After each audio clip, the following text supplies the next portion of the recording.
Thorrur municipality దుబ్బతండలో ఘనంగా దుర్గమ్మ పండుగ వేడుకలు నిర్వహించారు. దుబ్బతండ ప్రజలు పెద్ద మొక్కులను దుర్గమ్మ తల్లికి చెల్లించుకున్నారు. తొర్రూరు మాజీ సర్పంచ్ రాజేష్ నాయక్ ఆధ్వర్యంలో నిర్వహించిన కోలాటం, కళా బృందాలు చేసిన నృత్యాలు అందరినీ ఆకట్టుకున్నాయి. ప్రజలందరూ సుఖ సంతోషాలతో ఉండాలని దుర్గమ్మ తల్లికి మొక్కినట్టు తొర్రూరు మాజీ సర్పంచ్ తెలిపారు. బంధువులు, మిత్రులతో దుబ్బతండ దుర్గమ్మ పండుగలు సందర్భంగా కలకలలాడింది. దుర్గమ్మ పండుగ వేడుకల్లో పెద్ద ఎత్తున రాజకీయ నాయకులు, ప్రజలు, బంధువులు పాల్గొన్నారు. బంజారానగర్ దుబ్బతండ ప్రజలకి, దుర్గామాత ప్రజలందరి దుర్గామాత యొక్క ఆశీస్సులు ఉండాలని ఝాన్సీ రెడ్డి గారు, పాలకుర్తి కాన్స్టిట్యున్సీ ఇన్ఛార్జ్ అయిన ఝాన్సీ రెడ్డి గారు, అట్లాగనే పాలకుర్తి ఎమ్మెల్యే యశ్వసేన్ రెడ్డి గారి శుభాకాంక్షలు కూడా ఈ తండ ప్రజలందరికీ ఉండాలని చెప్పేసి వారు తెలియజేయడం జరిగింది.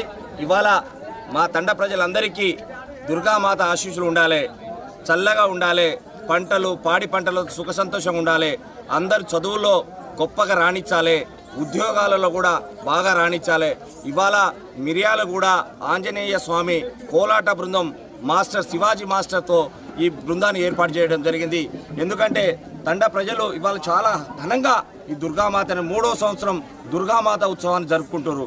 వారికి అమ్మ ఆశీస్సులు ఎప్పుడు ఉండాలని, పెళ్లి కాని మా అక్క చెల్లెలందరికీ కూడా మంచి సంబంధాలు రావాలని చెప్పేసి కూడా దుర్గామాతకు నేను కోరుకోవడం జరుగుతుంది. యశ్వసేన్ రెడ్డి గారు, అట్లనే ఝాన్సీ రెడ్డి గారి ఆరోగ్యం కూడా చల్లగా ఉండాలి, చాలా ఎక్కువ నిధులు తీసుకొచ్చి ఈ పాలకుర్తి కాన్స్టిట్యున్సీని అభివృద్ధి చేయాలని చెప్పేసి కూడా మేము వారిని కోరుకుంటున్నాం.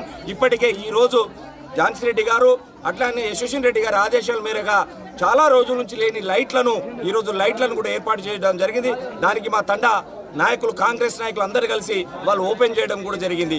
మేము ఒక్కటే ప్రజలను కోరుకుంటున్నాం, వచ్చే రోజులన్నీ మనం రేవంత్ అన్న నాయకత్వంలో చాలా అభివృద్ధి జరుగుతుంది. అట్లానే మనకు దుర్గామాత ఆశీస్సులు కూడా ఉంటాయి. కాబట్టి అందరూ సుఖంగా, సంతోషంగా ఉండాలని కోరుకుంటూ, అట్లాగనే